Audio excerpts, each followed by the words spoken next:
ఈరోజే జ్యేష్ఠ ఆదివారం, పైగా పంచమి తిథితో కలిసి వచ్చింది. ఇంతటి విశేషమైన రోజు ఈ కథను వింటే చాలు సూర్య భగవానుడి సంపూర్ణ అనుగ్రహం మీకు లభిస్తుంది. మరి ఆ కథ ఏంటో ఇప్పుడు ఈ వీడియోలో తెలుసుకుందాం. చాలా ఏళ్ల క్రితం మన దేశమంతా అరణ్యాలతో నిండి ఉండేది. ఒక చోట నుంచి మరొక చోటికి ప్రయాణం చేయడం అంటే చాలా కష్టంగా ఉండేది. ఎందుచేతనంటే ఆ అరణ్యాలు రాక్షసులకు, క్రూర జంతువులకు ఉనికిపట్టుగా ఉండేవి. దక్షిణ హిందూ దేశంలోని అడవుల్లో వాతాపి, ఇల్వలుడు అనే ఇద్దరు భయంకరమైన రాక్షసులు నివసిస్తూ ఉండేవారు. వాళ్ళిద్దరూ అన్నదమ్ములు, మనుషులను చంపి తింటూ ఉండేవారు. ఆ చంపి తినే పద్ధతి కూడా చాలా చిత్రంగా ఉండేది. ఇల్వలుడు బ్రాహ్మణ రూపం ధరించి ఆ అడవి వెంబడి వెళ్లే ప్రయాణికులని తన ఇంటికి వచ్చి ఆతిథ్యం స్వీకరించమని వినయంగా అడిగేవాడు. పాపం వాళ్ళు ఇల్వలుడి మాటలు నమ్మి అతని ఇంటికి వెళ్లేవారు. వాళ్ళని స్నానం చేసి విశ్రాంతి తీసుకోమని చెప్పి వంట చేయడానికని ఇల్వలుడు వంటింట్లో దూరేవాడు. అక్కడ వాతాపిని చంపి ముక్కలు చేసి ఆ మాంసంతో వంటకాలు చేసేవాడు. వంట అయిపోయాక అతిథుల్ని పిలిచి స్వయంగా వడ్డించేవాడు. ఇల్వలుడు వడ్డించిన పదార్థాలన్నీ బాటసార్లు సుష్టిగా తినేవారు. భోజనం పూర్తి చేసి వాళ్ళు పీట మీద నుంచి లేవబోయే సమయానికి ఇల్వలుడు వాళ్ల ముందు నిలబడి, వాతాపి, ఓ వాతాపి, రా, త్వరగా బయటికి రా అని పిలిచేవాడు. అతిథుల కడుపులో మాంసం రూపంలో ఉన్న వాతాపి ఈ పిలుపు వినగానే మళ్లీ ప్రాణం పోసుకుని వాళ్ల పొట్టలు చీల్చుకుని బయటకు వచ్చేవాడు. పాపం ఆ అతిథులు పొట్టపగిలి చనిపోయేవారు.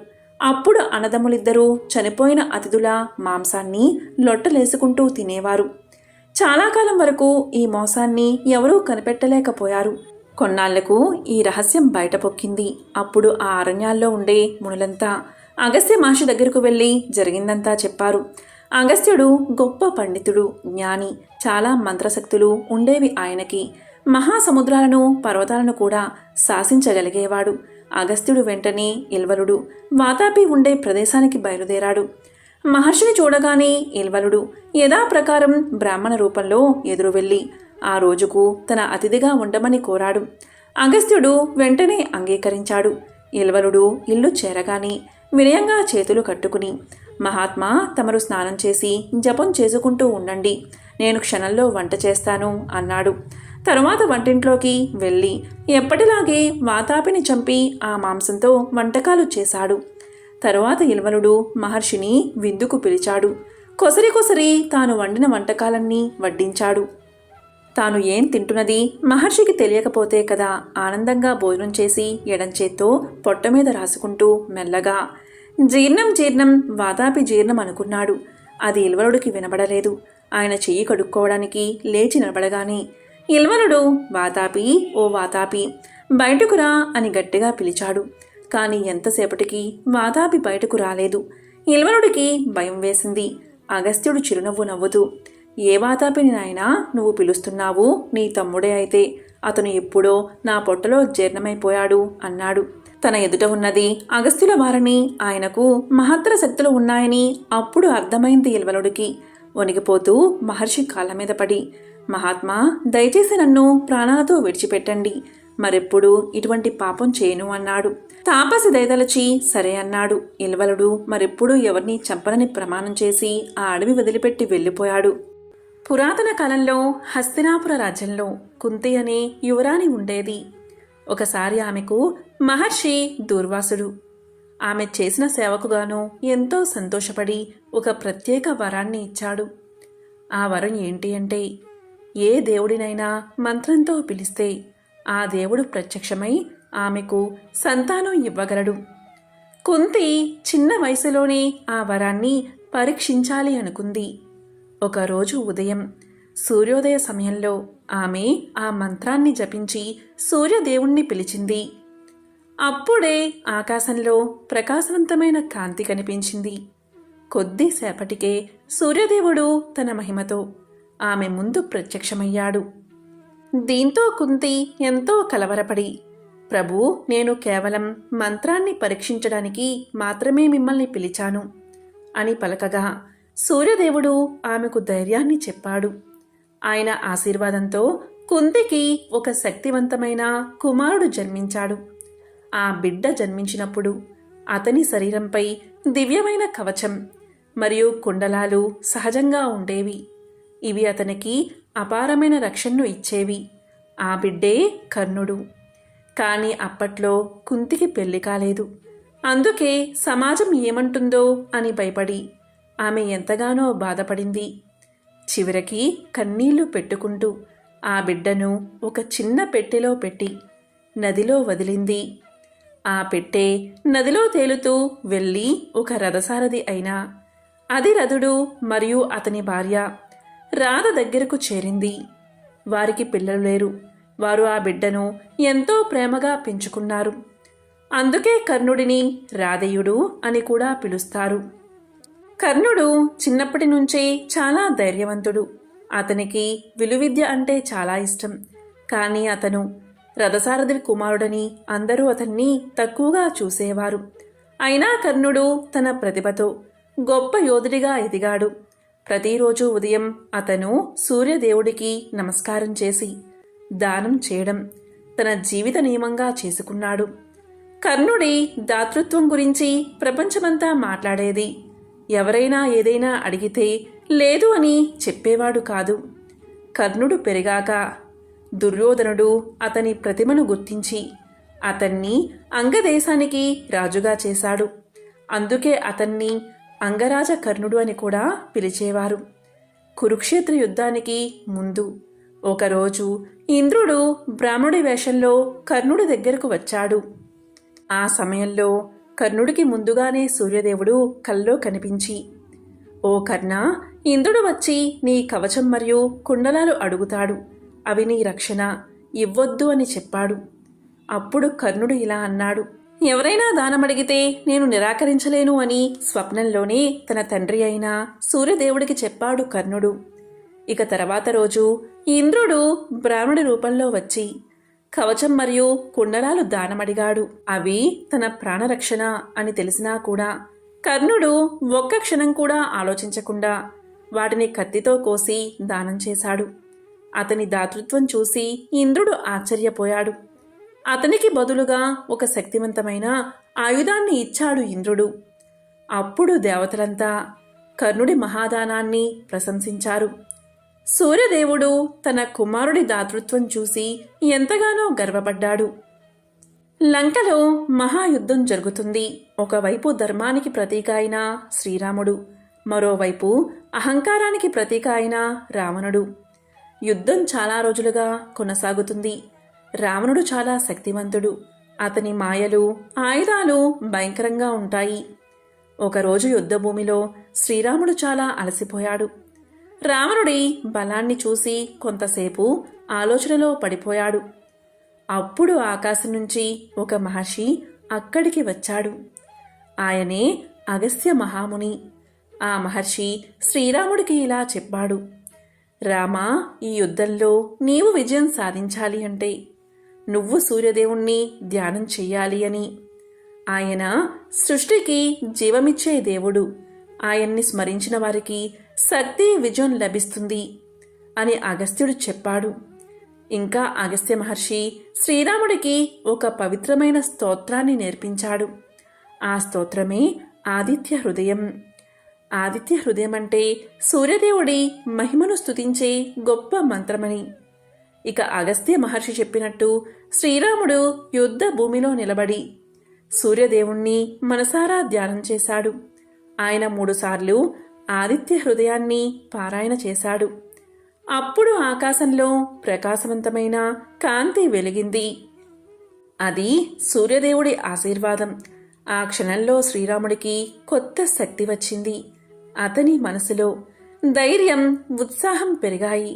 సూర్యదేవుడు ఆశీర్వదిస్తూ ఇలా అన్నాడు, రామా, నీ ధర్మయుద్ధంలో నువ్వు తప్పకుండా విజయాన్ని సాధిస్తావు అని పలకగా ఆ ఆశీర్వాదంతో శ్రీరాముడు తిరిగి యుద్ధాన్ని ప్రారంభించాడు. కొద్దిసేపటికి తన మహాబాలంతో రావణుణ్ణి సంహరించాడు. ఆ రోజు ధర్మం అధర్మంపై విజయాన్ని సాధించింది. పురాతన కాలంలో వాయుదేవుని కుమారుడు హనుమంతుడు చిన్నప్పటి నుంచే చాలా శక్తివంతుడు, చురుకైనవాడు. అతనికి అపారమైన బలం ఉన్నా జ్ఞానం నేర్చుకోవాలి అనే ఆసక్తి కూడా చాలా ఎక్కువగా ఉండేది. ఒకరోజు హనుమంతుడు ఆకాశంలో ప్రకాశిస్తూ ఉన్న సూర్యదేవుణ్ణి చూసి ఇలా అనుకున్నాడు. ఈ ప్రపంచానికి వెలుగు ఇచ్చే సూర్యదేవుడు తప్పకుండా గొప్ప జ్ఞానం కలవాడు.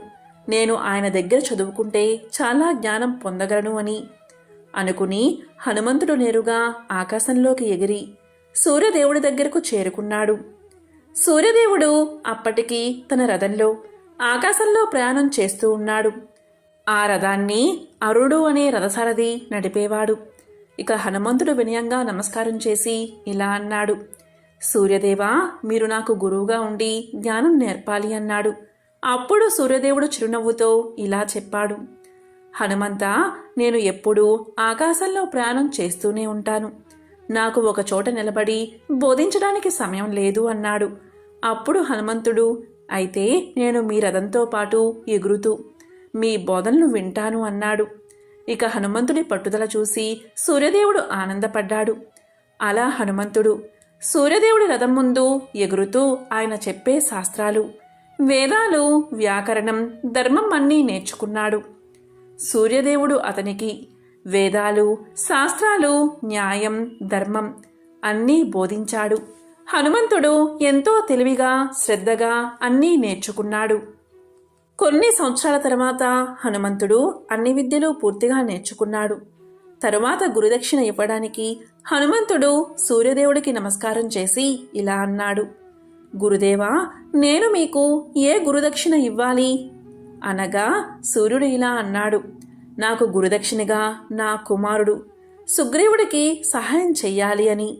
హనుమంతుడు వెంటనే ఆ మాటకు అంగీకరించాడు.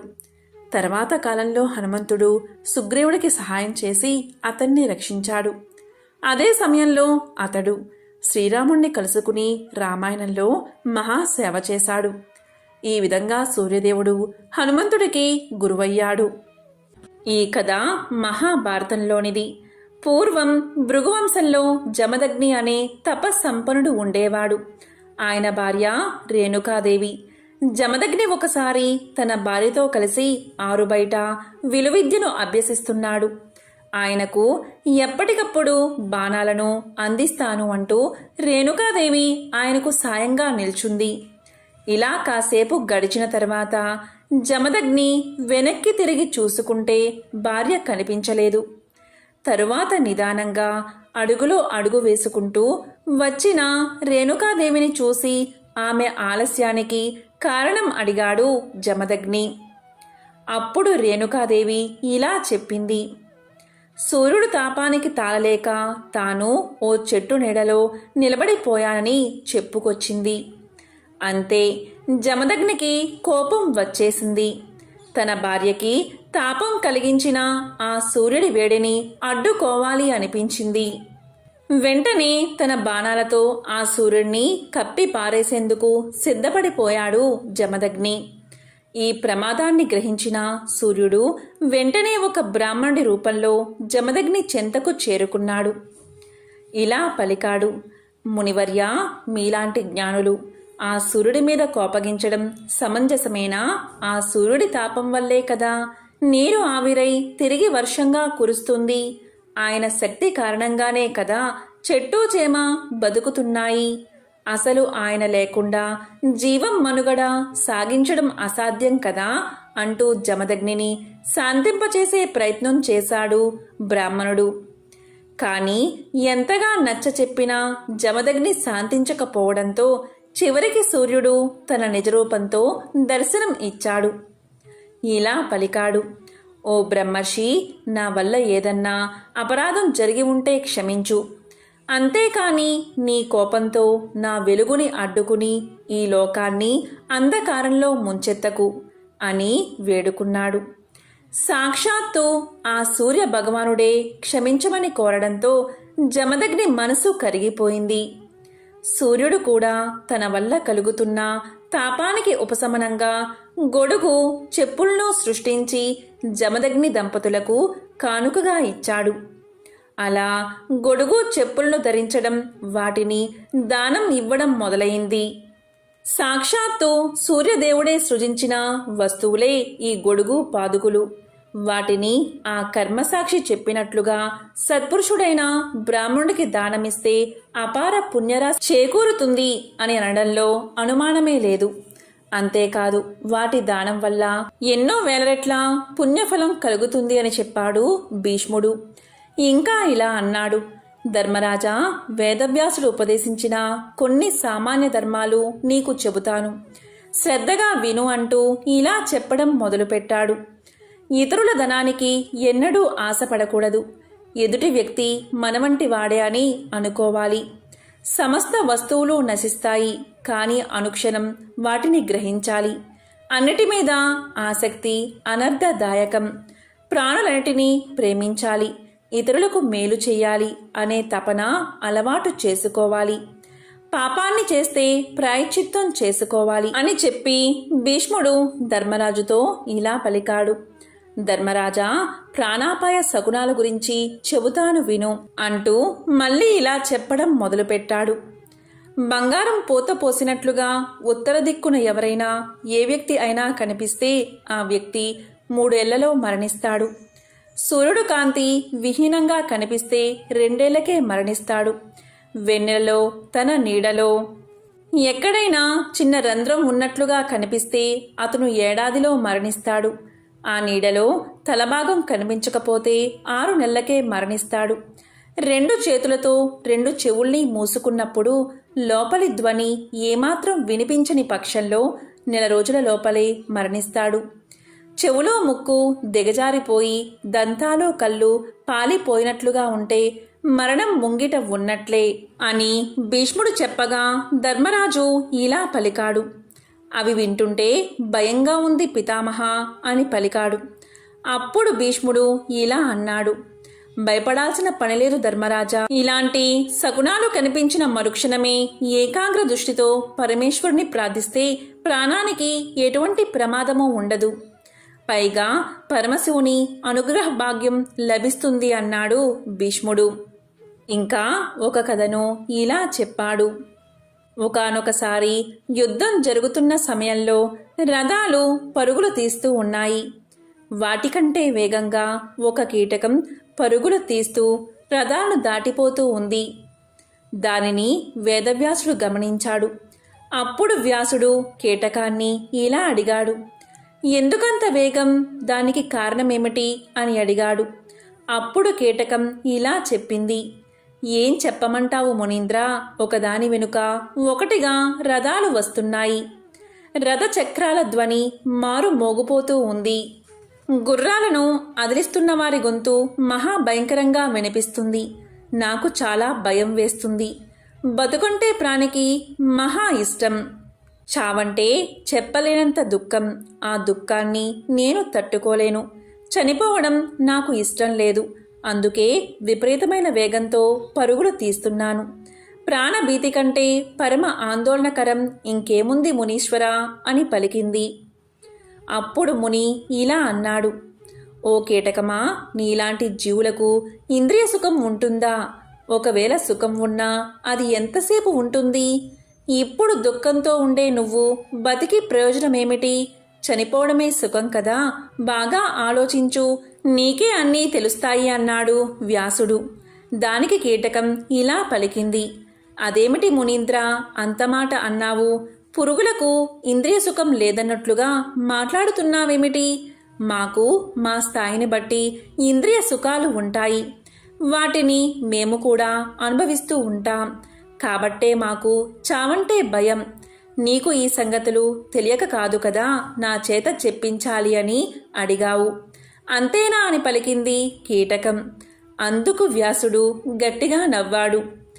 మహాముని, నీకెందుకో నా పూర్వజన్మ వృత్తాంతం చెప్పాలని ఉంది. చెబుతాను, వింటావా అంది కీటకం. దానికి మునీశ్వరుడు చెప్పు అని పలికాడు. అప్పుడు కీటకం ఇలా చెప్పడం మొదలుపెట్టింది. మునీంద్ర, విను. గత జన్మలో నేను బాగా డబ్బున్న వాడిని. అయినా ఇంకా సంపాదించాలి అనే అత్యాశతో ఇతరుల డబ్బు కూడా కాజేసేవాడిని. కోపం, పెద్దల పట్ల ప్రముఖుల పట్ల వినయాన్ని ప్రదర్శించకుండా ఎగతాళి చేసేవాడిని. తిరిగేవాడిని. కానీ నేను నా తల్లి పట్ల మాత్రం జాగ్రత్తగా ఉండేవాడిని. నా తల్లిని కంటికి రెప్పలా కాపాడుకునేవాడిని, ప్రేమగా చూసేవాణ్ణి. ఒకరోజు ఒక బ్రాహ్మణుడు నా దగ్గరకు వచ్చాడు. అతను అడిగినవి అన్నీ సమకూర్చిపెట్టి దండం పెట్టాను. ఆ పుణ్యకార్య విశేషం వల్లే నాకు ఈ పూర్వజన్మ జ్ఞానం కలిగింది. మంచి చేస్తే మంచే జరుగుతుందని నాకు అప్పుడు తెలిసింది. మహాముని అడుగుతున్నానని ఏమీ అనుకోకపోతే పుణ్యకృత్యాల ఆచరణ విశేషాలు నాకు చెప్పు అంది కీటకం. ఈ జన్మకి ఇంతకన్నా గొప్పది లేదని నాకు అనిపిస్తుంది. దయచేసి చెప్పండి స్వామి అని వేడుకుంది. అప్పుడు వ్యాసుడు ఇలా చెప్పాడు. ప్రత్యేకించి నీకు చెప్పాల్సింది ఏమీ లేదు. నీవు చేసిన పాపాల వల్లే నీవు పురుగుగా జన్మించావు. ఈ సంగతి నీకు కూడా బాగా తెలుసు.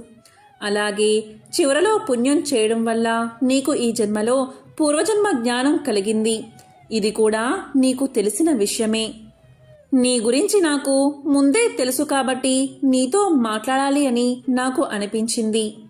అందుకే నేను నీతో మాట్లాడాను. నా తపశక్తితో నీ కీటకత్వాన్ని తొలగిస్తాను. బాధపడకు. తపఫలానికి మించింది లేదు. మానవ జన్మను స్వీకరించి పుణ్యం చెయ్యి. అది నీకు ఎంతో శుభప్రదం. నువ్వు చేసిన పుణ్యం కారణంగానే నీకు పూర్వజన్మ జ్ఞానంతో పాటు నన్ను కూడా కలుసుకోగలిగే అదృష్టాన్ని సాధించావు.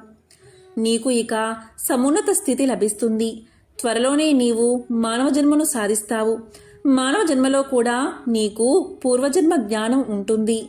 దాంతో నీకు ధర్మ తత్పరత అలవడుతుంది అని పలికాడు వ్యాసుడు. ఆ తరువాత కీటకం వైపు చూసి శుభం భూయాత్ అని ఆశీర్వదించాడు. అప్పుడు వ్యాసుని పాదాలకు అంటింది కీటకం. అతనికి ప్రణమిల్లింది. ప్రాణత్యాగం అక్కడే చూసింది. ఆ దృశ్యాన్ని చూసి లోకంలోని ప్రాణులన్నీ అద్భుతం అని అనుకున్నాయి. వ్యాస మహర్షి ఆశీస్సులకు అనుగుణంగా మరణం తరువాత మానవుడిగా అనేక జాతుల్లో జన్మించింది ఆ కీటకం.